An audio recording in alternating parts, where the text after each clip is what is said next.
marido llevó a sus padres y juntos entregaron los papeles del divorcio.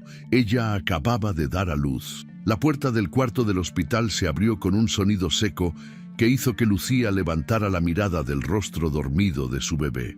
Ella había estado esperando ese momento durante horas, imaginando la expresión de Adrián cuando viera por primera vez a su hijo. Pero lo que sus ojos cansados encontraron no fue la sonrisa de un padre emocionado. Adrián entró con el rostro pétreo, los labios apretados en una línea fina, y en sus manos no traía flores ni globos. Traía un sobre Manila. Detrás de él, como sombras amenazantes, entraron don Esteban con su bastón de madera tallada, golpeando el piso con cada paso, y doña Teresa con su broche de cruz dorada, brillando bajo las luces fluorescentes del hospital. Lucía sintió como el aire se escapaba de sus pulmones cuando Adrián se acercó a la cama sin siquiera mirar la cunita donde dormía Mateo. Él extendió el sobre hacia ella, y en ese momento el mundo de Lucía comenzó a desmoronarse.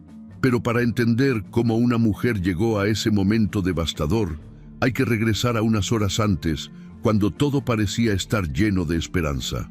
Lucía Ramírez había llegado al Hospital San Ángel del Sur a las 3 de la madrugada con contracciones que le cortaban la respiración. Ella había llamado a Adrián repetidas veces, pero su esposo no contestaba. Terminó tomando un taxi desde el pequeño departamento que compartían en la zona residencial, aferrándose al asiento trasero mientras el dolor la atravesaba una y otra vez. La recepcionista del hospital la reconoció de inmediato. Después de todo, Lucía había trabajado ahí como enfermera durante 5 años antes de casarse con el hijo del dueño. Las miradas que recibió esa madrugada fueron una mezcla de lástima y curiosidad mal disimulada. Todos en ese hospital sabían que Lucía no era bien vista por la familia Valdés. Ella fue llevada a la sala de parto en una silla de ruedas, mordiéndose los labios para no gritar, tratando de mantener la compostura que siempre la había caracterizado. Durante las siguientes 7 horas, Lucía peleó la batalla más intensa de su vida, sin Adrián a su lado sosteniendo su mano, sin su madre, que había fallecido años atrás, completamente sola, excepto por las enfermeras que entraban y salían con eficiencia profesional, pero sin verdadera calidez. Cuando finalmente escuchó el llanto de Mateo, rompiendo el aire de la sala de parto, Lucía lloró también, no solo de alivio o de dolor, sino de una felicidad tan pura que por un momento olvidó todo lo demás. Le colocaron al bebé sobre el pecho y Lucía sintió cómo su corazón se expandía de una manera que nunca había experimentado. Mateo tenía los ojos cerrados, el cabello oscuro pegado a su cabecita y sus manitas se aferraban al aire buscando algo. Lucía lo envolvió con sus brazos, inhalando ese olor único de recién nacido, y susurró contra su frente que todo iba a estar bien, que ella lo protegería siempre, que eran un equipo ahora. En ese momento, agotada y radiante, Lucía realmente creyó que su vida estaba comenzando de verdad, que el amor que sentía por Adrián y ahora por ese bebé era suficiente para vencer cualquier obstáculo. La trasladaron a una habitación privada alrededor del mediodía. Lucía sabía que esa habitación era parte del ala más lujosa del hospital, probablemente un gesto de don Esteban para mantener las apariencias ante el personal. Ella se acomodó en la cama con Mateo en sus brazos, esperando. Adrián seguramente ya sabía que el bebé había nacido. Ella le había dejado mensajes, le había enviado una foto. Él vendría, tenía que venir, a pesar de todo, a pesar de los meses difíciles, a pesar de la frialdad creciente entre ellos. Adrián vendría a conocer a su hijo. Lucía recordaba con claridad dolorosa cómo había comenzado todo. 3 años atrás, ella era una enfermera dedicada en el turno nocturno del Hospital San Ángel del Sur. Adrián era el cirujano joven y brillante que todos admiraban. Él había llegado después de completar su especialización en Estados Unidos y venía con el peso del apellido Valdés sobre sus hombros. Pero cuando Adrián la miraba a ella, Lucía veía algo diferente. Veía a un hombre que parecía cansado de las expectativas, que sonreía genuinamente cuando ella le pasaba los instrumentos quirúrgicos, que se quedaba conversando con ella durante los descansos nocturnos cuando el hospital estaba en silencio. Su romance había sido un secreto al principio. Encuentros furtivos en la cafetería vacía, mensajes discretos, miradas cómplices en los pasillos. Adrián le había dicho que sus padres no entenderían, que necesitaban tiempo. Lucía aceptó porque estaba enamorada y porque, en el fondo, sabía que un hombre como Adrián Valdés y una mujer como ella no deberían estar juntos según las reglas no escritas de ese mundo. Pero el corazón no entiende de clases sociales ni de apellidos antiguos. Cuando finalmente don Esteban y doña Teresa se enteraron de la relación, la reacción fue exactamente lo que Lucía había temido. Hubo gritos, amenazas, un intento de sobornarla para que desapareciera. Pero Adrián, por primera y única vez en su vida, se había enfrentado a sus padres. Les dijo que amaba a Lucía, que se casaría con ella con o sin su bendición. Lucía recordaba ese día con una mezcla de nostalgia y amargura. Había sido el momento más valiente de Adrián, y también el último. La boda fue pequeña, casi clandestina, sin la pompa que merecía el heredero de los Valdés. Don Esteban y doña Teresa no asistieron. Enviaron un comunicado frío expresando su decepción, pero aceptando el matrimonio. Lucía debería haber visto las señales de advertencia ahí mismo, en esa aceptación demasiado fácil, demasiado rápida. Pero ella estaba feliz, y Adrián parecía feliz también. Los primeros meses fueron buenos. Vivían en un departamento modesto que Adrián había rentado, lejos de la mansión familiar. Él trabajaba largas horas en el hospital, pero cuando llegaba a casa, todavía la abrazaba, todavía le preguntaba sobre su día. Lucía había dejado su trabajo como enfermera porque doña Teresa había sugerido que no era apropiado que la esposa de un Valdés trabajara en el mismo hospital que la familia poseía. Lucía aceptó, tratando de mantener la paz, pero entonces llegó el embarazo. Cuando Lucía le mostró la prueba positiva a Adrián, la expresión de su rostro no fue de alegría, fue de pánico. Él la había abrazado y dicho las palabras correctas, pero Lucía vio el miedo en sus ojos. Esa noche, Adrián había ido a cenar con sus padres, solo, y cuando regresó, ya no era el mismo hombre. Los meses siguientes fueron un lento deterioro. Adrián comenzó a llegar más tarde, a hablar menos, a mirarla como si ella fuera un problema que necesitaba resolver. Don Esteban y doña Teresa aparecían ocasionalmente, siempre con esa sonrisa falsa, siempre preguntando por el bebé, con un interés que no llegaba a sus ojos fríos. Lucía intentó hablar con Adrián sobre lo que estaba pasando, pero él solo decía que estaba estresado con el trabajo. Ahora, acostada en esa cama de hospital con Mateo durmiendo en sus brazos, Lucía se aferraba a un último hilo de esperanza. Un bebé cambia las cosas. Un bebé une a las familias. Adrián vendría, vería a su hijo y recordaría por qué se habían enamorado. Todo estaría bien. Las horas pasaron. La tarde dio paso al atardecer. Lucía amamantó a Mateo por primera vez, maravillándose de lo natural que se sentía ese acto tan antiguo. Las enfermeras entraban a revisar sus signos vitales, siempre evitando su mirada, siempre apuradas por salir. Lucía les preguntaba si alguien había venido a buscarla, pero la respuesta siempre era la misma. Nadie había preguntado por ella. Cuando finalmente la puerta se abrió y Adrián entró con ese sobre Manila en las manos, Lucía sintió que su cuerpo entero se congelaba. Ella reconoció de inmediato a don Esteban y doña Teresa detrás de él, sus rostros mostrando una satisfacción apenas contenida. Adrián se acercó a la cama sin mirar a Mateo, sin preguntarle cómo estaba, sin ninguna de las preguntas normales que un padre debería hacer. Simplemente extendió el sobre hacia ella. Lucía lo tomó con manos temblorosas. El bebé se movió inquieto contra su pecho, como si pudiera sentir la tensión en el aire. Ella abrió el sobre y sacó los documentos. Las palabras bailaban frente a sus ojos cansados. Demanda de divorcio, disolución del matrimonio, separación de bienes. Las palabras eran frías, legales, definitivas.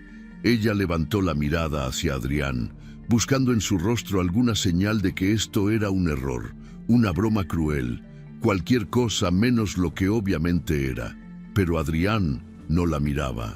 Tenía los ojos fijos en algún punto de la pared, la mandíbula apretada, las manos en los bolsillos de su saco de médico. Don Esteban fue quien habló primero. Su voz era tranquila, casi amable, lo que hacía que sus palabras fueran aún más devastadoras. Le dijo a Lucía que desde el principio ella había sido una equivocación, que una mujer de su origen nunca debió haberse acercado a su hijo, que el matrimonio había sido un error de juventud que ahora necesitaba corregirse, que ella debía tener la dignidad de firmar los papeles y desaparecer silenciosamente de sus vidas. Doña Teresa se acercó al otro lado de la cama, su broche de cruz dorada reflejando la luz de la lámpara. Con una voz dulce que no llegaba a sus ojos duros, le dijo a Lucía que entendía que esto era difícil, pero que estaban siendo generosos. Le ofrecerían una compensación económica razonable si firmaba los papeles sin hacer escándalo, si no causaba problemas, si desaparecía como debía haber hecho desde el principio. Lucía apretó a Mateo contra su pecho, sintiendo cómo las lágrimas comenzaban a quemarle los ojos. Ella encontró su voz, quebrada pero presente, y preguntó por qué. ¿Por qué ahora? ¿Por qué de esta manera? ¿Por qué traer los papeles del divorcio el mismo día que había dado a luz a su hijo? Don Esteban sonrió, y esa sonrisa fue lo más cruel que Lucía había visto en su vida. Él le explicó con una frialdad calculada que habían esperado hasta después del nacimiento para asegurarse de que el bebé naciera sano, que ahora que Mateo estaba bien, podían proceder con el plan que siempre habían tenido, que Adrián se casaría con alguien apropiado, alguien de su clase, alguien que pudiera darle a la familia Valdés lo que merecía. Lucía sintió cómo su mundo se desmoronaba. Ella miró a Adrián, rogándole con los ojos que dijera algo, que la defendiera, que al menos mirara a su hijo. Pero Adrián permanecía inmóvil, cobarde, incapaz de enfrentar lo que estaba permitiendo que sus padres hicieran. Lucía se negó a firmar. Con una voz que temblaba pero que no se quebró completamente, les dijo que no lo haría, que Mateo era su hijo tanto como de Adrián, que ella no iba a desaparecer, que pelearía. Don Esteban dejó escapar una risa sin humor. Le recordó a Lucía que ella no tenía nada, sin dinero, sin trabajo, sin familia que la respaldara. Le recordó que la familia Valdés era dueña de la mitad de los hospitales de Puebla, que tenía conexiones en todos los niveles del gobierno y la sociedad. Le recordó que una pelea legal sería larga, costosa e imposible de ganar para alguien como ella. Doña Teresa añadió con falsa dulzura que realmente deberían pensar en lo mejor para el bebé, que un niño merecía crecer con todas las oportunidades que solo la familia Valdés podía proporcionar, que era egoísta de parte de Lucía querer condenarlo a una vida de pobreza solo por su orgullo. Las enfermeras pasaban por el pasillo, sus pasos acelerados, sus murmullos claramente audibles. Todos en ese hospital sabían lo que estaba pasando. Todos habían visto entrar a los Valdés. Y nadie haría nada porque nadie se atrevía a desafiar a la familia más poderosa de la ciudad. Adrián finalmente se movió, pero no fue para abrazar a Lucía o para cargar a su hijo. Fue para quitarse la alianza de matrimonio. Lo hizo despacio, como si el anillo quemara, y lo dejó sobre la mesita junto a la cama. El sonido del metal contra el plástico fue pequeño, pero ensordecedor en el silencio tenso del cuarto. Lucía observó la alianza brillando bajo la luz, ese símbolo de las promesas que Adrián le había hecho 3 años atrás. Promesas de amarla en la salud y en la enfermedad, en la riqueza y en la pobreza, hasta que la muerte los separara. Promesas que ahora no valían nada. Don Esteban le dio un último ultimátum. Le dijo a Lucía que tenía una semana para firmar los papeles, que si no lo hacía, las cosas se pondrían muy difíciles para ella, que no querían llegar a medidas extremas, pero que lo harían si era necesario. Su tono dejaba claro que las amenazas no eran vacías. Los 3 se dieron la vuelta para salir. Doña Teresa lanzó una última mirada a la cunita donde dormía Mateo, una mirada que no mostraba amor de abuela, sino cálculo frío. Don Esteban golpeó el piso con su bastón con cada paso, el sonido marcando el ritmo de la devastación que dejaban atrás. Y Adrián, el padre de Mateo, el hombre que Lucía había amado con todo su corazón, salió sin mirar atrás una sola vez. La puerta se cerró con un clic definitivo, y Lucía se quedó sola en esa habitación de hospital que de repente parecía una prisión. Mateo comenzó a llorar, como si pudiera sentir el dolor de su madre. Lucía lo meció suavemente, las lágrimas corriendo silenciosas por sus mejillas, cayendo sobre la manta blanca que envolvía a su bebé. Afuera, la ciudad de Puebla despertaba a una nueva noche. Las luces se encendían en las casas, las familias se reunían para cenar. La vida continuaba con normalidad para todos, excepto para Lucía Ramírez, quien acababa de experimentar el día más sagrado de su vida y el más devastador al mismo tiempo. Ella miró los papeles del divorcio esparcidos sobre la cama, la alianza de Adrián abandonada en la mesita y a su hijo dormido en sus brazos, y en ese momento de oscuridad absoluta, Lucía tomó una decisión. No sabía cómo, no sabía cuándo, pero ella encontraría la manera de darle a Mateo la vida que merecía. No con el dinero de los Valdés, sino con su propio esfuerzo. No con un apellido poderoso, sino con amor incondicional. Porque si algo había aprendido Lucía en esas últimas horas, era que la familia no se define por la sangre o los apellidos. Se define por quien está contigo en los momentos más oscuros, y ella estaría con Mateo siempre, sin importar lo que viniera. Nos encantaría saber desde dónde nos están viendo. Nos encanta leer sus comentarios y saber que estas historias llegan a sus corazones. Cuéntenos, ¿desde qué ciudad o país nos acompañan? Sus palabras significan mucho para nosotros. 3 días después, una enfermera entró al cuarto para informarle a Lucía que ya tenía el alta médica. Ella podía irse a casa. La palabra casa resonó en la mente de Lucía con una ironía amarga mientras firmaba los documentos de salida. Mateo dormía en sus brazos, ajeno a la tormenta que los esperaba afuera de esas paredes blancas del hospital. Lucía había intentado contactar a Adrián una docena de veces en esos 3 días, pero cada llamada iba directo al buzón de voz. Cada mensaje quedaba sin respuesta. Era como si su esposo se hubiera evaporado del planeta. Un taxi la dejó frente a la casa donde había vivido los últimos 2 años. Era una propiedad elegante en la zona residencial de Puebla, con un jardín cuidado y una fachada de cantera que brillaba bajo el sol de la tarde. Lucía pagó al taxista con los últimos billetes que tenía en su cartera y bajó del auto con Mateo en brazos, cargando una pequeña bolsa con las cosas del hospital. Sus pasos hacia la puerta principal eran lentos, no solo por el dolor físico que todavía sentía después del parto, sino por un presentimiento oscuro que le oprimía el pecho. Cuando intentó meter la llave en la cerradura, esta no entró. Lucía frunció el ceño y lo intentó de nuevo, pensando que quizás estaba temblando demasiado. Pero no, la llave simplemente no encajaba. Alguien había cambiado la cerradura. Lucía sintió cómo el pánico comenzaba a trepar por su garganta. Tocó el timbre repetidamente, golpeó la puerta con la palma de la mano, gritó el nombre de Adrián. Nada. Silencio absoluto del otro lado. Fue entonces cuando escuchó el murmullo.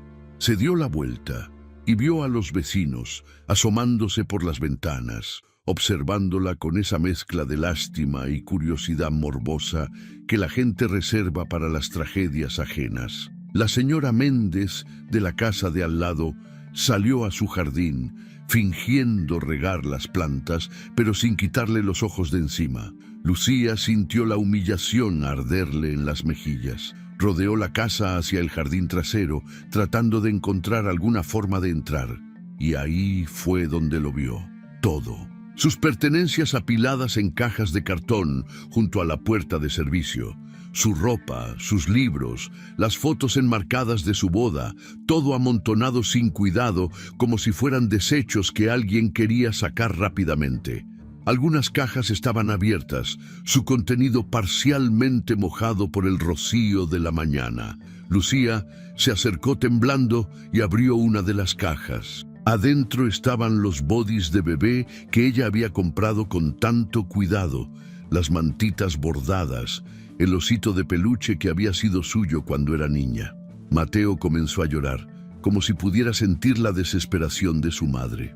Lucía lo meció automáticamente, mirando esas cajas que representaban toda su vida reducida a objetos desechables. No había una nota, no había explicación, solo sus cosas en la calle como basura, mientras sus vecinos la observaban desde la seguridad de sus casas perfectas. Lucía sacó su teléfono con manos temblorosas y marcó el número de Rosa, una compañera con la que había trabajado en el hospital años atrás. Rosa había sido una de las pocas personas que había asistido a su pequeña boda, una de las pocas que no la había juzgado por enamorarse de alguien de otra clase social.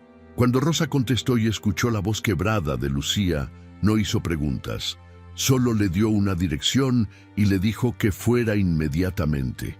Rosa vivía en un barrio modesto al otro lado de la ciudad, en un edificio de departamentos de 3 pisos con pintura descascarada y escaleras estrechas. Ella recibió a Lucía con un abrazo apretado y ayudó a subir las cajas que habían logrado rescatar antes de que oscureciera.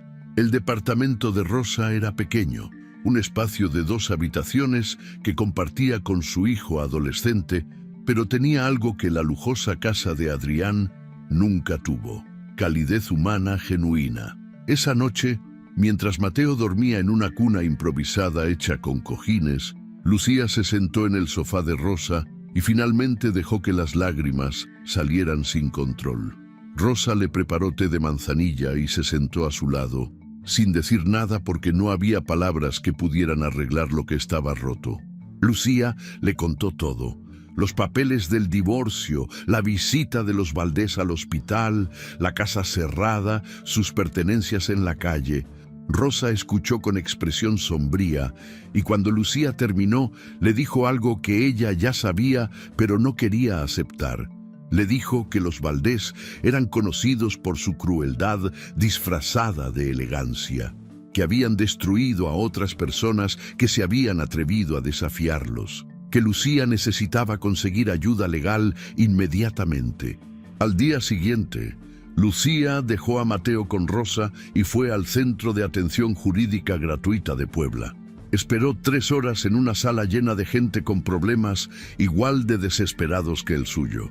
Cuando finalmente la atendió un abogado de oficio, un hombre de unos 50 años con lentes gruesos y expresión cansada, Lucía le explicó su situación con la esperanza de encontrar alguna solución.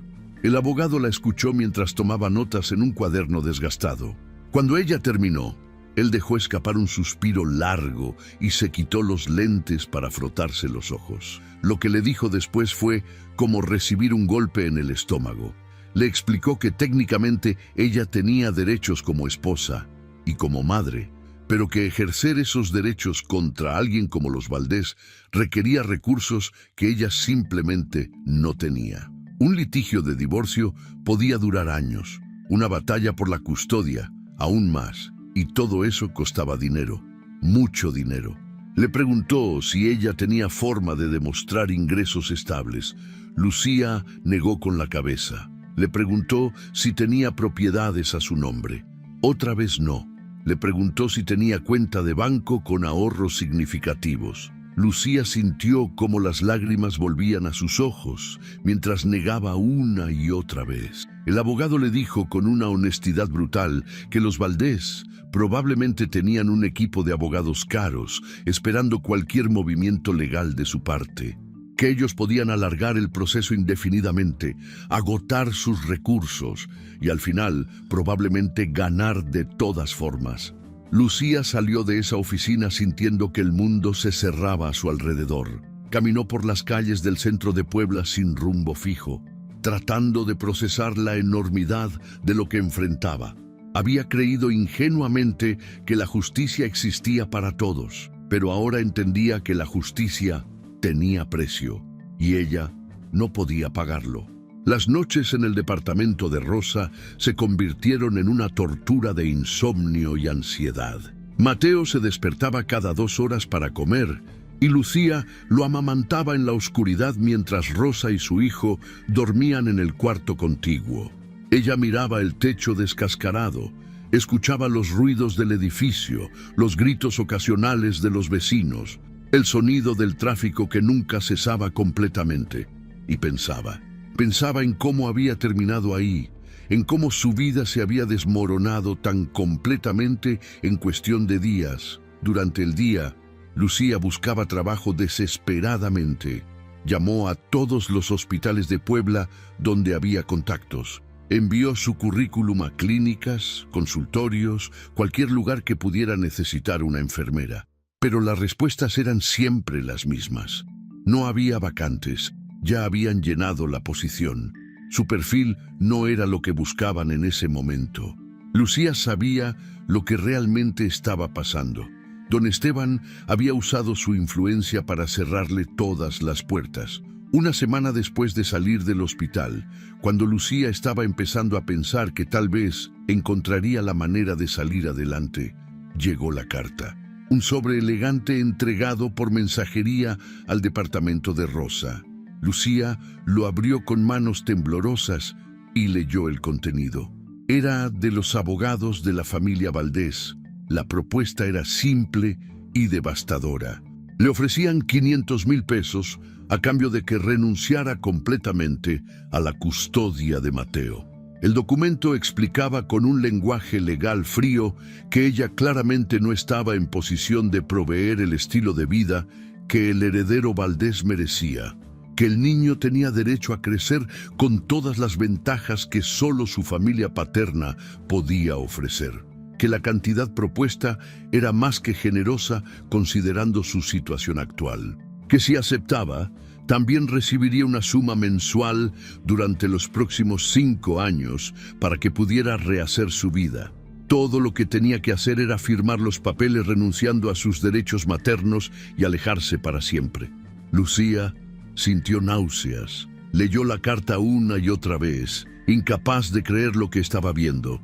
Ellos querían comprar a su hijo. Ellos creían que podían poner un precio a su amor de madre. Rosa, quien había leído la carta por encima de su hombro, maldijo en voz alta y le dijo que eso era una barbaridad. Pero Lucía ya no podía hablar. Solo sostenía el papel mientras las lágrimas caían sobre la tinta. Esa noche, después de alimentar a Mateo y acostarlo, Lucía le escribió un mensaje largo a Adrián. Le suplicó que hablara con ella, que recordara lo que habían tenido, que al menos mirara a su hijo antes de tomar decisiones irreversibles. Apretó enviar y esperó. 1 hora después, el mensaje fue leído, pero no hubo respuesta. El silencio de Adrián era más cruel que cualquier insulto. Al día siguiente, Lucía llamó al número de los abogados y les dijo con una voz que no reconocía como propia que nunca renunciaría a su hijo, que podían quedarse con su dinero, que Mateo no estaba en venta. El abogado del otro lado de la línea le respondió con una calma profesional que esa decisión era lamentable, que esperaba que no se arrepintiera. Las consecuencias llegaron rápido. Rosa recibió una llamada del hospital donde trabajaba. Le dijeron que necesitaban hablar con ella sobre su asociación con personas problemáticas. Rosa entendió inmediatamente que los Valdés estaban presionando incluso a quienes ayudaban a Lucía. Cuando le contó esto a Lucía, ambas supieron que no podía quedarse ahí mucho más tiempo. Estaba poniendo en riesgo a su amiga. Lucía usó los últimos ahorros que tenía, apenas 3,000 pesos, para pagar el primer mes de renta de un departamento en el centro histórico de Puebla. Era un lugar diminuto en el cuarto piso de un edificio viejo, sin elevador, con una sola habitación que servía de dormitorio, sala y cocina. El baño estaba compartido con otros 3 departamentos en el pasillo. Las paredes tenían manchas de humedad y el techo se filtraba cuando llovía, pero era lo único que podía pagar.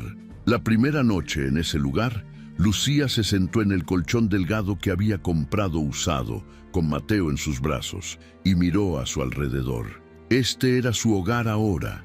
4 paredes descascaradas, una ventana pequeña que daba a un callejón ruidoso y un foco que colgaba del techo sin pantalla. De la casa elegante con jardín a esto, de tener todo a no tener nada. Mateo lloraba constantemente. Lucía sabía que era porque no estaba produciendo suficiente leche. No estaba comiendo bien, no estaba durmiendo bien, su cuerpo estaba bajo demasiado estrés. Intentó comprar fórmula, pero el precio la dejó helada. Un bote costaba casi 200 pesos y duraba apenas una semana. Lucía hizo cálculos mentales desesperados. Renta, comida, fórmula, pañales. Los números no cuadraban. No había forma de que alcanzara. Salió todos los días a buscar trabajo. Aplicó para posiciones de mesera, cajera, cualquier cosa. Pero nadie quería contratar a una mujer que acababa de tener un bebé y que obviamente necesitaría faltar cuando el niño se enfermara. Una tienda de ropa le ofreció trabajo, pero cuando preguntó si podía llevar a Mateo con ella porque no tenía con quién dejarlo, la gerente la miró como si estuviera loca y le dijo que no. 2 semanas después de mudarse al departamento del centro, Lucía estaba sentada en el piso con Mateo, llorando en sus brazos. Era de noche. El bebé tenía hambre y ella había terminado la fórmula esa mañana. No tenía dinero para comprar más hasta el día siguiente, cuando Rosa le prestaría algo. Lucía intentó amamantarlo, pero su cuerpo no producía suficiente. Mateo lloraba y lloraba, ese llanto desesperado de un bebé hambriento, y Lucía no podía hacer nada más que abrazarlo y llorar con él. En ese momento de oscuridad absoluta, Lucía comenzó a preguntarse si los Valdés tenían razón, si ella realmente podía darle a Mateo lo que necesitaba, si su orgullo no estaba condenando a su hijo a una vida de sufrimiento.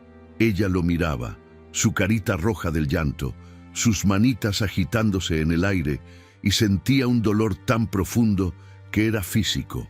Los papeles del divorcio seguían sin firmar, guardados en una caja junto con las pocas pertenencias que le quedaban.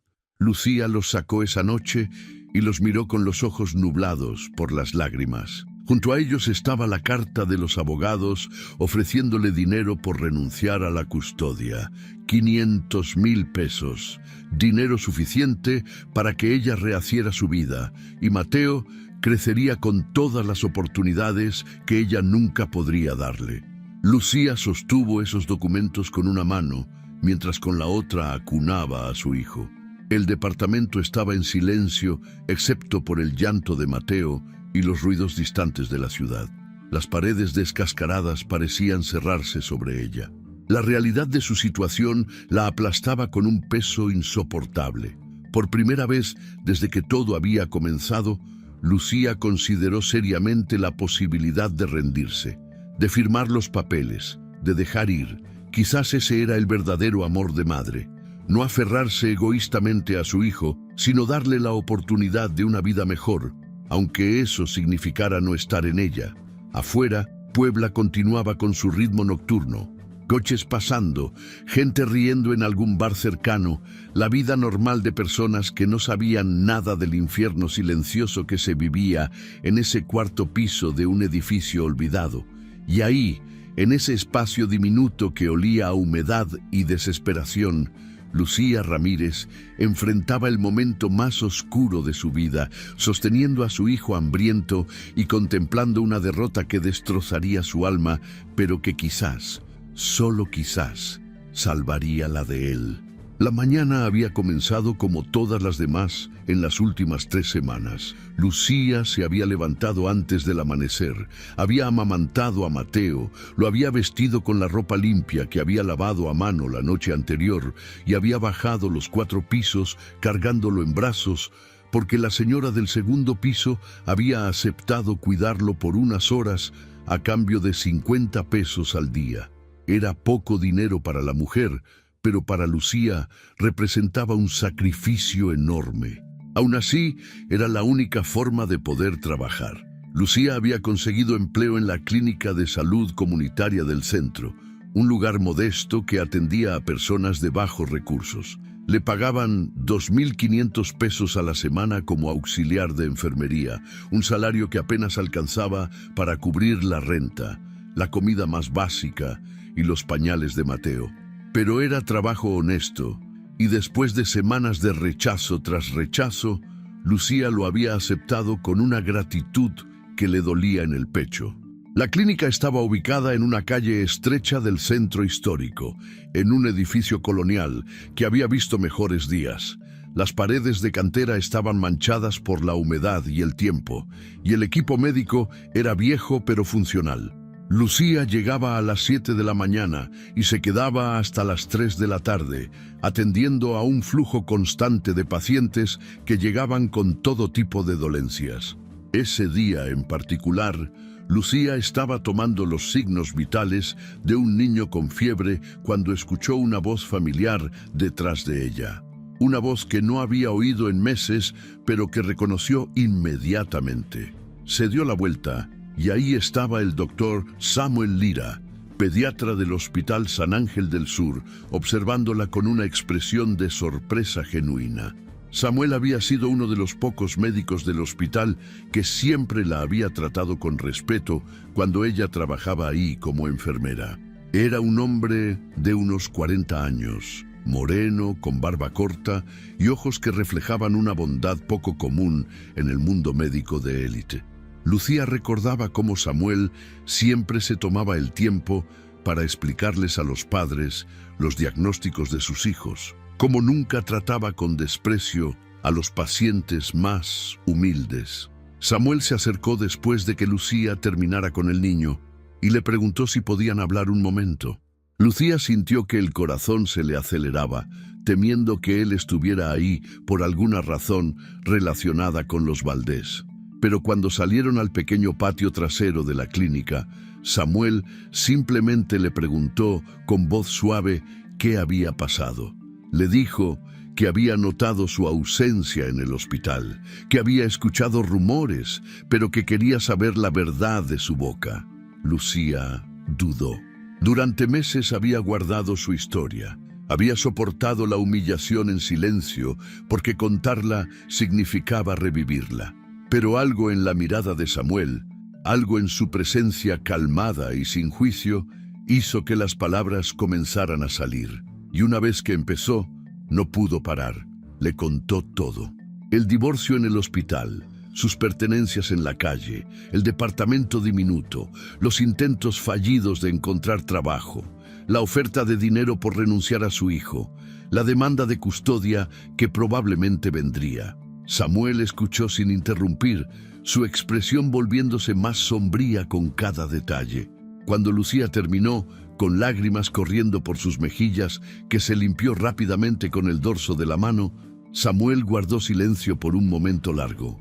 Luego le dijo algo que Lucía nunca olvidaría. Le dijo que él también venía de abajo, que su padre había sido albañil y su madre vendedora de tortillas en el mercado, que había estudiado medicina con becas y trabajos nocturnos, que conocía la crueldad de gente como los Valdés, que habían intentado hacerle la vida imposible cuando se graduó porque no tenía apellido ni conexiones. Le dijo que Lucía era la mejor enfermera con la que había trabajado en sus 15 años de carrera, que su profesionalismo y dedicación eran excepcionales, y que si ella estaba dispuesta, él tenía una propuesta. Samuel acababa de abrir un consultorio particular en una zona de clase media de Puebla. No era nada lujoso, pero estaba creciendo. Necesitaba una enfermera de confianza para las tardes, de 4 a 9 de la noche. Le podía pagar 5,000 pesos a la semana, el doble de lo que ganaba en la clínica comunitaria. Además, el consultorio tenía una sala de espera amplia, donde Lucía podría llevar a Mateo si necesitaba. No tendría que pagar por cuidado infantil. Lucía sintió que las piernas le temblaban. Miró a Samuel sin poder creer lo que estaba escuchando. Él sonrió con calidez y le extendió la mano. Le dijo que podía empezar la próxima semana si quería, que no tenía que darle una respuesta inmediata, pero que la oferta era genuina. Esa noche, Lucía cargó a Mateo en sus brazos mientras miraba por la ventana pequeña de su departamento hacia las luces de Puebla. Por primera vez en meses, sintió algo parecido a la esperanza. No era mucho todavía, solo una chispa pequeña, pero estaba ahí. Alguien había visto su valor, alguien le había dado una oportunidad cuando todos los demás le cerraban las puertas. Lucía comenzó a trabajar en el consultorio del doctor Lira la semana siguiente. El lugar era modesto, pero limpio y bien organizado, ubicado en el segundo piso de una plaza comercial. Samuel atendía principalmente pediatría general, y Lucía se encargaba de preparar a los pacientes, tomar signos vitales, aplicar vacunas y mantener todo en orden. Los padres que llegaban al consultorio rápidamente comenzaron a apreciar su trato amable y profesional. Con el ingreso adicional, Lucía pudo empezar a respirar. No era una vida de lujos, ni siquiera de comodidad, pero ya no se despertaba cada mañana preguntándose si tendría suficiente dinero para comprar leche o pañales. Pudo comprar una cuna de segunda mano para Mateo, algunas verduras frescas para cocinar, incluso un par de zapatos que no estaban completamente gastados. Pero más importante que el dinero era lo que Samuel le estaba devolviendo sin darse cuenta: su dignidad. Él la trataba como una profesional, valoraba sus opiniones, le preguntaba su evaluación sobre los pacientes. Cuando había un caso complicado, discutían juntos las posibles causas y tratamientos. Samuel compartía artículos médicos con ella, le explicaba nuevos procedimientos, la trataba como una colega en lugar de como una simple asistente. Las noches, después de regresar a su departamento y acostar a Mateo, Lucía comenzó a estudiar de nuevo. Sacó sus libros viejos de enfermería que había rescatado de las cajas tiradas en la calle meses atrás. Repasaba conceptos, se actualizaba con artículos que Samuel le recomendaba. Poco a poco sentía cómo su mente despertaba de nuevo, cómo esa parte de ella que había quedado sepultada bajo el dolor y la supervivencia comenzaba a revivir. Samuel le había contado durante uno de sus turnos nocturnos que él donaba medio día a la semana en la clínica comunitaria del centro donde se habían reencontrado. Le explicó que creía que los médicos tenían la obligación de devolver algo a las comunidades más necesitadas. Lucía comenzó a acompañarlo en esas jornadas gratuitas, llevando a Mateo con ella porque Samuel insistió en que no había problema. Fue durante esas mañanas en la clínica comunitaria cuando Lucía comenzó a notar un patrón. Llegaban docenas de madres con sus hijos enfermos, mujeres que habían esperado demasiado para buscar atención médica porque no tenían dinero. Llegaban cuando la fiebre ya era altísima, cuando la tos ya llevaba semanas, cuando las infecciones ya se habían complicado. Y llegaban asustadas, humilladas, esperando ser juzgadas o rechazadas. Lucía veía en sus ojos el mismo miedo que ella había sentido. Las escuchaba disculparse por no tener dinero para pagar. Las veía cargar a sus bebés con la misma desesperación con la que ella había cargado a Mateo esas noches oscuras en su departamento. Y algo dentro de ella se encendió.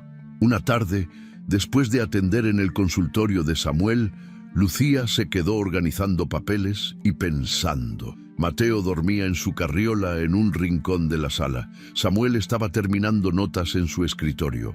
Lucía se acercó tímidamente y le preguntó si podía hablar con él sobre una idea. Samuel levantó la vista y asintió con esa paciencia característica suya. Lucía comenzó a hablar, al principio con inseguridad, luego con más convicción. Le habló de todas esas madres que veía en la clínica comunitaria.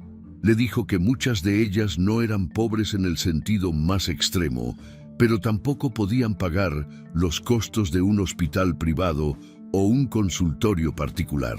Estaban en ese espacio intermedio, trabajadoras domésticas, meseras, vendedoras ambulantes, mujeres que ganaban apenas lo suficiente para sobrevivir, pero no lo suficiente para emergencias médicas.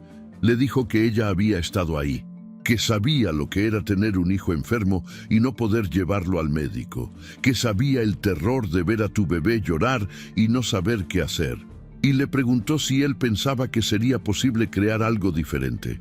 Una clínica pediátrica que ofreciera atención de calidad, pero con costos accesibles. Algo entre el hospital público saturado y el consultorio privado inalcanzable. Samuel se reclinó en su silla, observándola con una expresión pensativa. Lucía esperó, sintiendo cómo su corazón latía rápido, preparándose para que él le dijera que era una idea imposible, muy ambiciosa, poco práctica. Pero en lugar de eso, Samuel sonrió. Le dijo que llevaba años pensando en algo similar, que el problema principal era el financiamiento inicial, pero que si ella estaba dispuesta a trabajar en un proyecto serio, él estaría dispuesto a ayudarla a desarrollarlo. Las siguientes semanas fueron un torbellino de actividad. Lucía trabajaba sus turnos regulares y luego se quedaba horas extra investigando. Samuel le enseñó cómo elaborar un proyecto médico, cómo hacer presupuestos, cómo contactar organizaciones que ofrecían financiamiento para iniciativas de salud comunitaria. Lucía escribía y reescribía propuestas en su computadora vieja. Aprendía términos administrativos que nunca había usado. Estudiaba modelos de clínicas similares en otras ciudades. Contactó a organizaciones no gubernamentales que trabajaban con salud materno-infantil. Envió cartas a fundaciones que ofrecían becas para proyectos sociales. Algunos ni siquiera respondieron. Otros mandaron rechazos corteses. Pero algunos, solo algunos, expresaron interés. Le pedían más información, más detalles, reuniones para discutir el proyecto. Lucía sentía cómo algo dentro de ella se transformaba.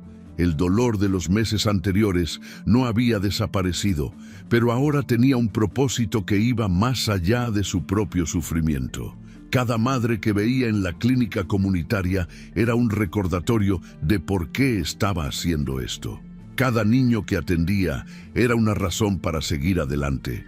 Mateo crecía, comenzaba a sonreír, a reconocer la voz de su madre. Lucía lo miraba dormir en las noches y le prometía en voz baja que construirían algo bueno de todo este dolor, que su lucha no sería en vano. Habían pasado 4 meses desde aquella noche devastadora en el hospital, cuando Lucía recibió el sobre. Llegó por mensajería a la dirección del consultorio de Samuel, porque Lucía había dejado de dar la dirección de su departamento para cualquier cosa oficial. Lo abrió con manos que ya sabían qué esperar, con un corazón que ya había aprendido a prepararse para los golpes. Era una citación judicial. Adrián Valdés Moreno solicitaba formalmente la custodia completa de su hijo Mateo Ramírez Valdés. Los documentos eran gruesos, llenos de lenguaje legal que Lucía tuvo que leer 3 veces para entender completamente. Los abogados de la familia Valdés argumentaban que Lucía vivía en condiciones inadecuadas para criar a un menor. que el departamento donde residía no cumplía con estándares mínimos de higiene y seguridad, que su trabajo inestable y sus ingresos limitados ponían en riesgo el bienestar del niño, que la familia Valdés, por otro lado, podía ofrecer estabilidad económica, acceso a educación de calidad, atención médica de primer nivel y un ambiente familiar apropiado. Lucía sintió cómo el suelo se movía bajo sus pies. Leyó los documentos una y otra vez, las palabras bailando frente a sus ojos. La audiencia estaba programada para dentro de 6 semanas. 6 semanas para preparar una defensa. 6 semanas para demostrar que ella era una buena madre, a pesar de no tener dinero. Samuel encontró a Lucía sentada en el piso de la sala de espera del consultorio después de que todos los pacientes se habían ido, con Mateo dormido en su regazo y los papeles esparcidos a su alrededor. Ella levantó la vista cuando él entró, y él vio en sus ojos algo que no había visto antes. No desesperación, no miedo paralizante, sino una determinación feroz, casi salvaje. Lucía le contó sobre la demanda. Samuel se sentó junto a ella en el piso, leyó los documentos con expresión seria. Cuando terminó, dejó escapar un suspiro largo. Le dijo que esto era exactamente lo que esperaba de los Valdés, que siempre habían planeado esto, solo esperaban el momento que consideraran más ventajoso. Pero luego Samuel le dijo algo que Lucía necesitaba escuchar.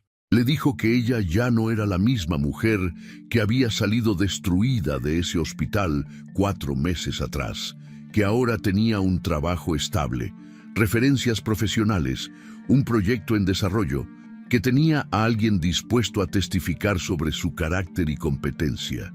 Le dijo que esta vez, cuando entrara a ese juzgado, no estaría sola. Esa noche, Lucía caminó de regreso a su departamento con Mateo en brazos. Las calles del centro histórico estaban iluminadas por faroles antiguos. Había música saliendo de algún restaurante cercano. Parejas caminaban tomadas de la mano. La vida normal de gente que no sabía nada de su batalla. Lucía subió los 4 pisos despacio, acunando a Mateo, que dormía profundamente. Entró a su departamento pequeño, con sus paredes descascaradas y su espacio diminuto. Pero ahora había una cuna de verdad, en lugar de cojines en el piso. Había comida en el pequeño refrigerador. Había ropa limpia doblada. Y sobre la mesita improvisada que usaba como escritorio, estaba su computadora con el proyecto de la clínica pediátrica guardado. Lucía acostó a Mateo con cuidado en su cuna, esa que Samuel le había ayudado a comprar en una venta de garaje. Cubrió a su hijo con la mantita tejida que Rosa le había regalado. Se quedó mirándolo un momento largo, su respiración tranquila, sus manitas cerradas en puños pequeños. Luego se sentó en la única silla del departamento y sacó los documentos de la demanda. Los leyó de nuevo, esta vez sin lágrimas, sin temblor en las manos. Los Valdés querían una guerra. Creían que podían usar su dinero y poder para arrebatarle a su hijo. Creían que ella se rendiría como se rinde la gente sin recursos frente a la élite. Pero Lucía Ramírez ya no era esa mujer quebrada que había contemplado rendirse en el piso de este mismo departamento hace meses. Ella había caído al fondo más oscuro y había encontrado la fuerza para empezar a subir. Tenía aliados ahora. Tenía propósito. Y más importante, tenía algo que ninguna fortuna podía comprar: el amor inquebrantable de una madre por su hijo. Lucía guardó los documentos en una carpeta, se preparó un té en la pequeña estufa eléctrica y abrió su computadora. Tenía 6 semanas para prepararse, 6 semanas para demostrar que la dignidad no se mide en cuentas bancarias ni en apellidos, que el valor de una madre no está en lo que puede comprar, sino en lo que está dispuesta a sacrificar. La batalla más grande de su vida estaba por comenzar, y esta vez Lucía estaba lista para pelear. Samuel había contactado a un colectivo de abogados que trabajaban casos pro bono para personas sin recursos. Eran 3: La licenciada Martínez, una mujer de unos 50 años con cabello gris y mirada afilada. El licenciado Campos, joven pero con una reputación de no dejarse intimidar por los poderosos. Y la licenciada Soto, especialista en derecho familiar. Se reunieron con Lucía en una oficina pequeña del centro, rodeados de expedientes y café frío. La licenciada Martínez fue directa desde el principio. Le dijo a Lucía que los Valdés tenían dinero y conexiones, pero que eso no significaba que tuvieran la razón. Le explicó que necesitaban construir un caso sólido, demostrando que Lucía era una madre competente y dedicada, que Mateo estaba bien cuidado y que los Valdés estaban usando su poder de manera abusiva. Durante las siguientes 5 semanas, Lucía vivió en modo de batalla constante. Trabajaba sus turnos con Samuel, cuidaba de Mateo y dedicaba cada minuto libre a preparar su defensa.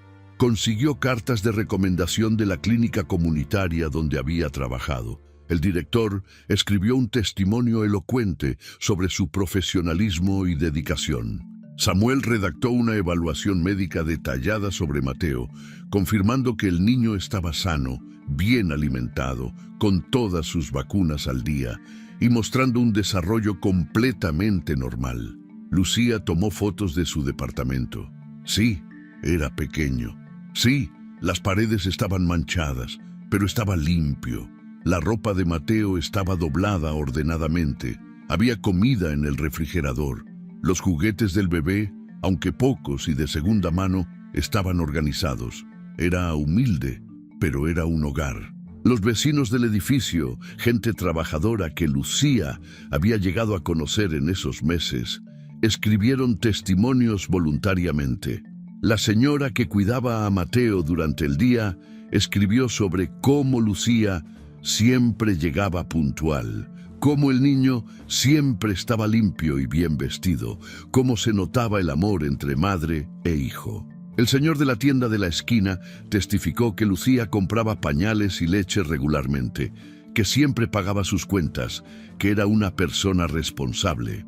Rosa dio un testimonio apasionado sobre cómo había visto a Lucía en sus momentos más oscuros y cómo nunca, ni una sola vez, había descuidado a su hijo. Habló de las noches que Lucía se quedaba despierta meciendo a Mateo, de cómo rechazó dinero que hubiera hecho su vida más fácil porque no estaba dispuesta a vender a su hijo. La licenciada Soto descubrió algo crucial mientras investigaba.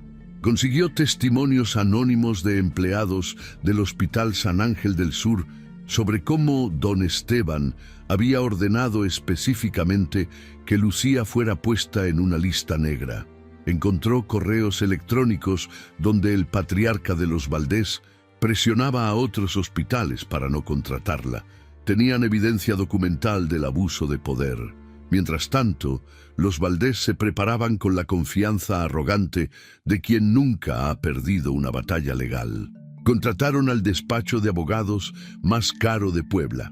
Mandaron hacer un estudio socioeconómico del departamento de Lucía, fotografiando cada grieta, cada mancha, cada señal de pobreza. Reunieron documentos sobre su situación financiera precaria, sus trabajos mal pagados, la inestabilidad de sus primeros meses como madre soltera. Don Esteban le dijo a quien quisiera escuchar que esto sería rápido, que ningún juez en su sano juicio le daría la custodia a una mujer sin recursos, cuando la familia Valdés podía ofrecer todo. Doña Teresa ya estaba planeando cómo decorar el cuarto del bebé en su mansión, eligiendo muebles caros y ropa de diseñador. Adrián guardaba silencio, como siempre. Firmaba los documentos que le ponían enfrente. Asentía cuando sus padres hablaban, pero de noche, solo en su habitación de la mansión familiar, miraba fotos viejas de Lucía en su teléfono. Fotos de cuando eran felices, o al menos cuando él pretendía serlo. No las borraba, pero tampoco hacía nada al respecto. El día del juicio llegó con un cielo gris sobre Puebla. Lucía se levantó temprano, vistió su único traje formal que había usado para su boda, Se peinó con cuidado y maquilló ligeramente las ojeras que el insomnio había marcado bajo sus ojos. Mateo estaba con Rosa, quien se había ofrecido a cuidarlo durante la audiencia. Lucía lo había abrazado extra largo esa mañana, respirando su olor, rogando en silencio que no fuera la última vez que lo hacía sin supervisión. El Tribunal Civil de Puebla era un edificio imponente de cantera en el centro histórico. Columnas altas, pasillos con eco, un aire de solemnidad que pesaba sobre cada persona que entraba. Lucía llegó acompañada por sus abogados y Samuel, quien había cerrado su consultorio ese día para estar presente. Sus manos temblaban ligeramente mientras sostenía su bolsa con todos los documentos que había reunido. Los Valdés llegaron como si fueran a una reunión de negocios. Don Esteban con un traje italiano hecho a la medida, su bastón de madera tallada golpeando el mármol del piso con cada paso. Doña Teresa vestía un conjunto elegante de color beige, su broche de cruz dorada brillando bajo las luces del tribunal. Adrián iba detrás de ellos, pálido, con las manos en los bolsillos. Su equipo de abogados era un ejército de trajes caros y portafolios de piel.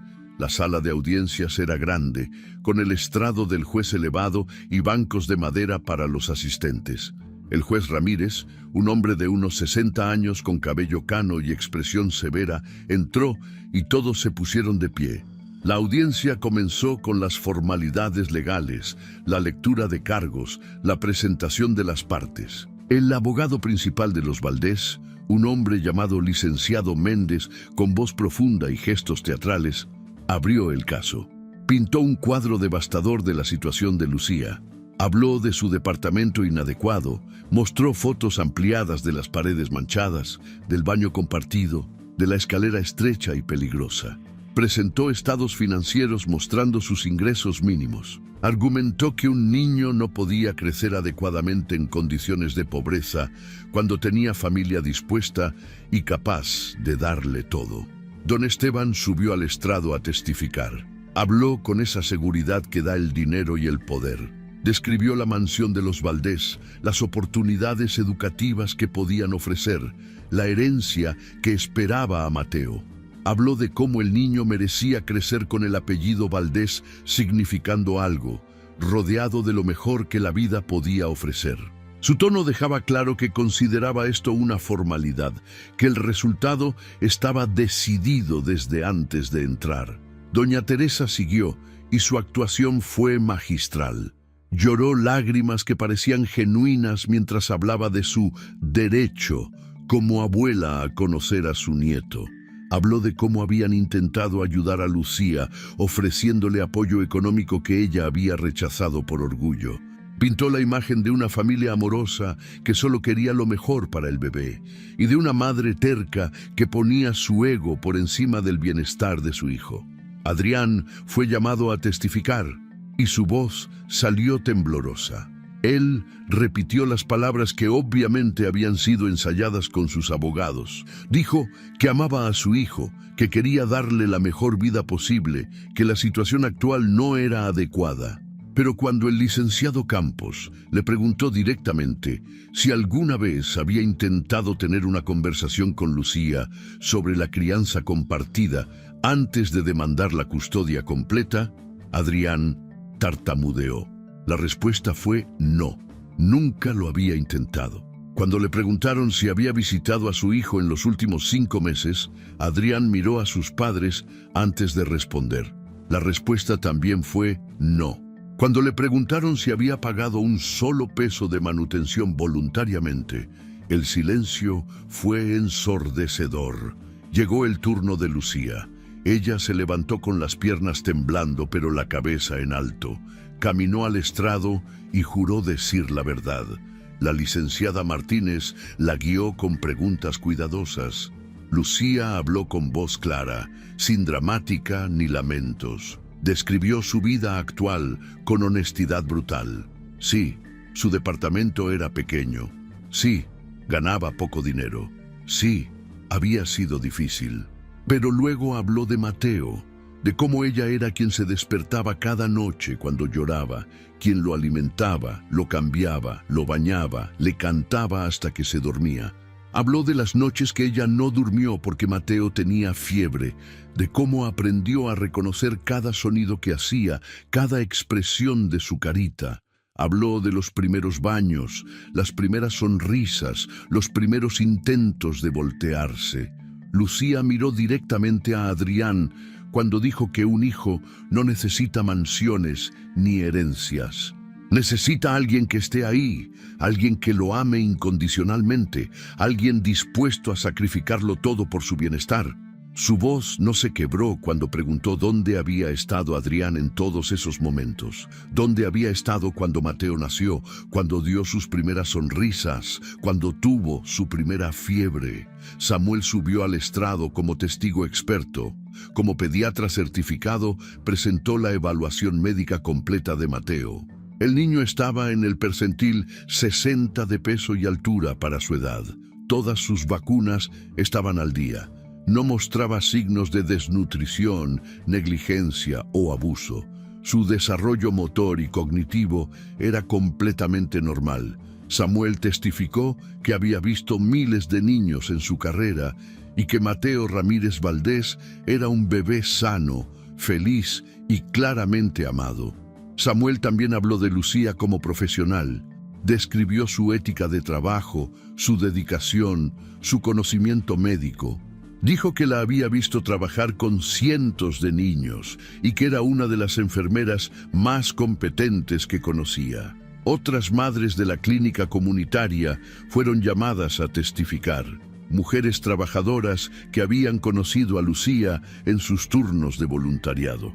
Hablaron de su amabilidad, de cómo trataba a cada niño como si fuera suyo, de cómo se quedaba después de su turno para asegurarse de que todas entendieran las instrucciones médicas.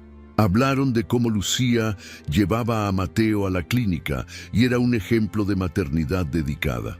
Rosa testificó sobre esos primeros días oscuros cuando Lucía llegó a su puerta sin nada.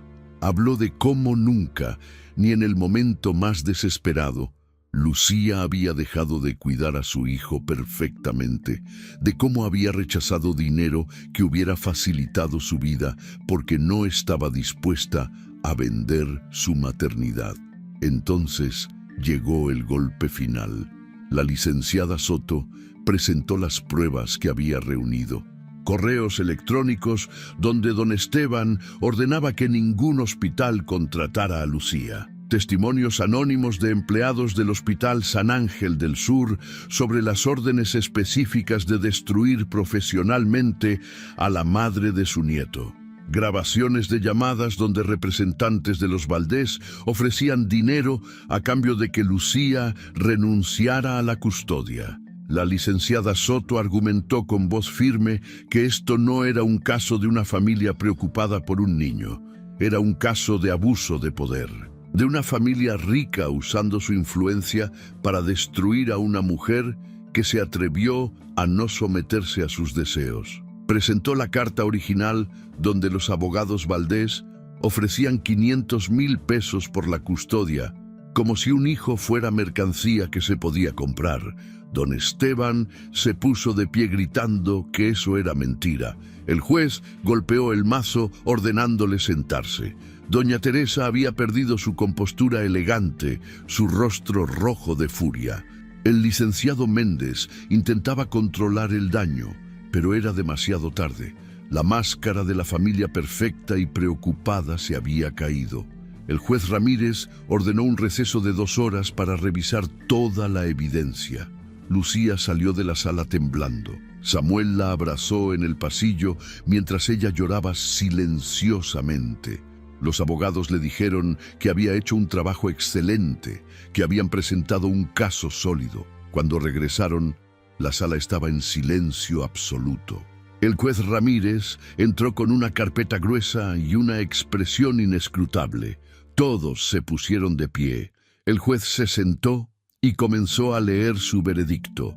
Habló de cómo había revisado cuidadosamente toda la evidencia presentada, de cómo había considerado el bienestar del menor como prioridad absoluta, de cómo el dinero y las oportunidades materiales eran importantes, pero no eran lo único que definía el bienestar de un niño.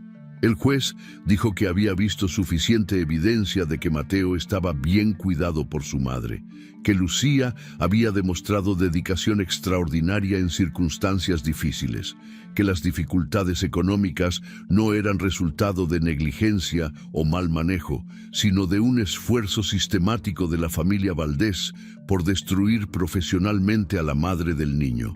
El veredicto fue claro. La custodia completa quedaba con Lucía Ramírez. Adrián Valdés tendría derecho a visitas supervisadas, pero solo después de demostrar un interés genuino y constante por su hijo.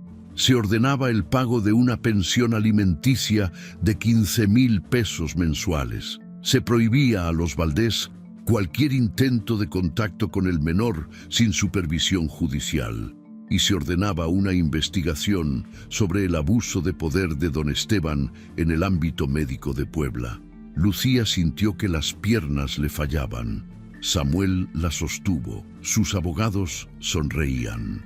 Del otro lado de la sala, don Esteban estaba de pie, su rostro una máscara de incredulidad y furia.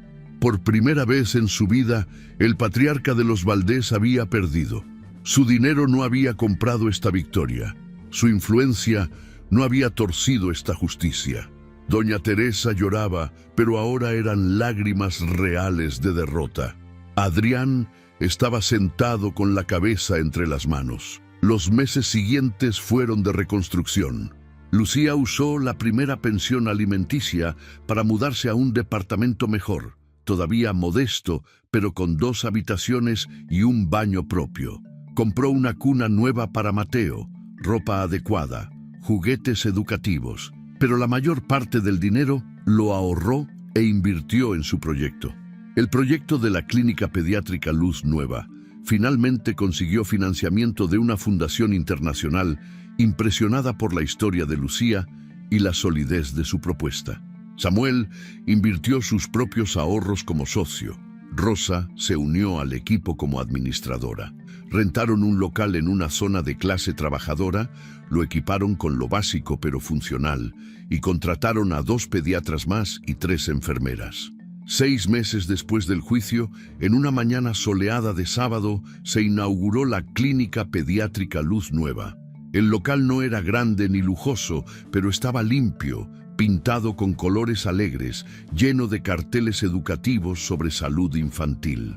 Los precios de consulta eran accesibles, con descuentos por escala según ingresos familiares.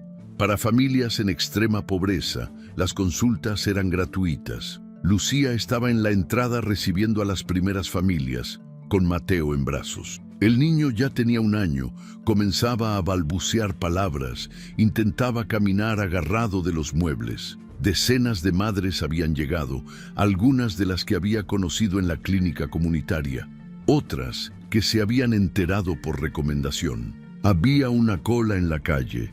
Samuel cortó el listón de inauguración junto a Lucía. Rosa organizaba el flujo de pacientes. Las otras enfermeras preparaban los consultorios. El ambiente era de celebración y esperanza. No había autoridades importantes ni medios de comunicación.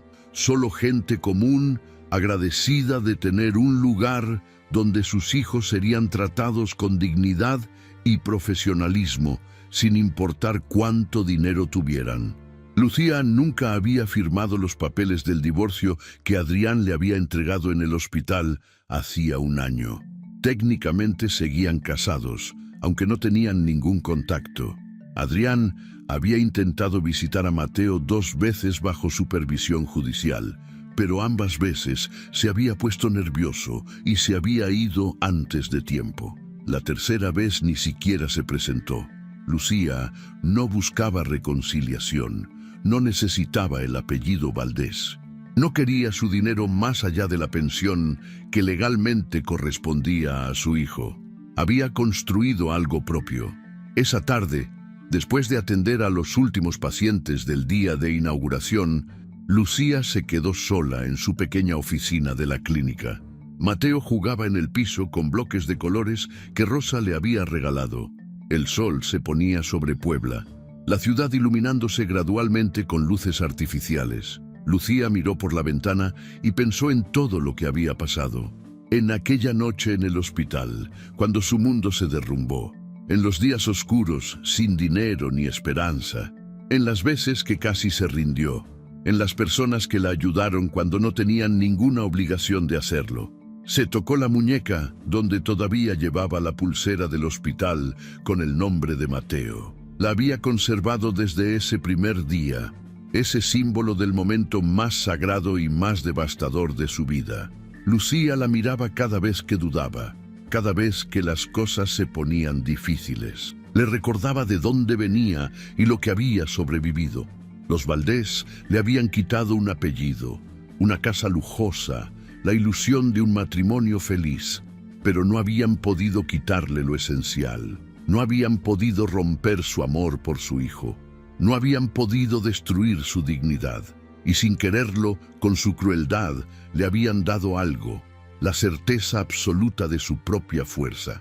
Lucía levantó a Mateo en brazos. El niño la abrazó con sus bracitos pequeños y apoyó la cabeza en su hombro. En ese momento simple, con su hijo en brazos y una clínica llena de madres agradecidas, Lucía entendió que había ganado la verdadera victoria. La dignidad no se hereda. No viene con apellidos antiguos ni fortunas familiares. Se conquista, se construye, se demuestra en las decisiones que tomas cuando todo está en contra tuya. Y el amor de una madre, ese amor que te hace pelear cuando todo parece perdido, ese amor que te levanta del piso cuando crees que no puedes más, ese amor es la fuerza más poderosa que existe, más poderosa que el dinero, más poderosa que la influencia, más poderosa que cualquier imperio construido sobre la crueldad. Lucía apagó las luces de la clínica, cargó a Mateo en sus brazos y salió a las calles de Puebla. Mañana volverían. Habría más niños que atender, más madres que ayudar, más batallas pequeñas que pelear. Pero hoy, en este momento, Lucía Ramírez caminaba con la cabeza en alto, sabiendo que había convertido su dolor más profundo en su propósito más grande. Y eso al final era todo lo que importaba. Hay momentos en la vida donde el mundo parece confabularse en tu contra. Momentos donde la humillación es tan profunda que sientes que nunca podrás levantarte. Momentos donde la injusticia te golpea justo cuando estás más vulnerable, más frágil, más necesitada de amor y apoyo. La historia de Lucía nos enseña algo que todos necesitamos recordar, que nuestra dignidad no depende de lo que otros piensen de nosotros, sino de lo que nosotros decidamos hacer con nuestro dolor. Lucía lo perdió todo en un solo día. Su matrimonio, su hogar, su estabilidad. La humillaron en el momento más sagrado de una mujer, cuando acababa de traer una vida al mundo. La quisieron comprar, la quisieron destruir, la quisieron borrar. Pero hay algo que el dinero no puede comprar y que el poder no puede destruir: el amor verdadero. El amor de una madre por su hijo es una fuerza tan poderosa que puede mover montañas, derribar muros construidos de arrogancia y vencer imperios levantados sobre la crueldad. Esta historia nos recuerda que no importa cuántas veces te derriben, lo que importa es cuántas veces te levantas. Lucía pudo haberse rendido, pudo haber aceptado el dinero y desaparecer. Pudo haber firmado esos papeles y dejar que la derrota la consumiera, pero eligió pelear, eligió creer en su propio valor cuando nadie más lo hacía, eligió convertir su sufrimiento en propósito, sus cicatrices en armadura, su dolor en un proyecto que ayudaría a cientos de familias. La lección más poderosa de esta historia es simple pero profunda. La dignidad no se hereda con apellidos antiguos, ni se compra con fortunas familiares. La dignidad se conquista con decisiones valientes en momentos oscuros. Se construye cuando eliges hacer lo correcto, aunque sea lo más difícil. Se demuestra cuando te niegas a ser definida por tus circunstancias y decides definirte por tus acciones. Todos enfrentamos batallas, todos tenemos momentos donde sentimos que no podemos más. Pero la historia de Lucía nos enseña que dentro de cada uno de nosotros existe una fuerza que ni siquiera sabíamos que teníamos. Una fuerza que despierta cuando todo parece perdido. Una fuerza que nos permite transformar el abandono en independencia, la humillación en humildad genuina y la derrota en victoria silenciosa pero absoluta. Si hoy estás pasando por un momento difícil, si sientes que el mundo es injusto contigo, si crees que no tienes la fuerza para continuar, recuerda a Lucía.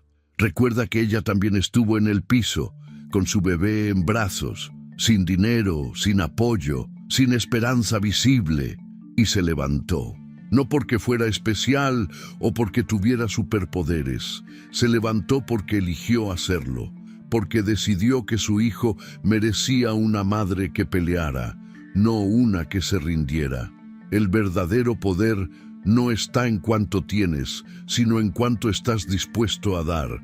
No está en tu apellido, sino en tu carácter. No está en la casa donde vives, sino en el amor que construyes dentro de ella. Lucía vivió en un departamento diminuto con paredes descascaradas, pero construyó un hogar lleno de amor. Los Valdés vivían en una mansión, pero sus corazones eran cuartos vacíos y fríos. Esta historia nos enseña que a veces las mayores victorias son las silenciosas. No siempre vienen con aplausos o reconocimiento público. A veces la victoria es simplemente sobrevivir otro día. A veces es poder abrazar a tu hijo sabiendo que hiciste todo lo posible por protegerlo. A veces es mirar en el espejo y reconocer a una persona más fuerte, más sabia, más compasiva de la que eras antes del dolor. Y finalmente, esta historia nos recuerda que nunca estamos completamente solos, que en los momentos más oscuros aparecen personas como Samuel, como Rosa, como esas madres de la clínica que testificaron. Gente común haciendo cosas extraordinarias, personas que extienden la mano sin esperar nada a cambio. Y cuando alguien te ayuda en tu momento más bajo, tienes la oportunidad de convertir esa bondad en un legado que ayude a otros. Lucía recibió ayuda y la multiplicó creando una clínica que serviría a cientos de familias. Ese es el verdadero significado del renacimiento. Así que levántate, pelea tu batalla, transforma tu dolor en propósito y recuerda siempre que la dignidad no se hereda, se conquista, y tú tienes todo lo necesario para conquistarla. Si te gustó esta historia, deja tu comentario y cuéntanos desde qué país nos estás viendo. Es muy importante para nosotros. Deja tu like y suscríbete al canal para seguir recibiendo historias increíbles como esta nueva historia que está apareciendo para ti ahora. Haz clic en la historia que está apareciendo en pantalla y sorpréndete.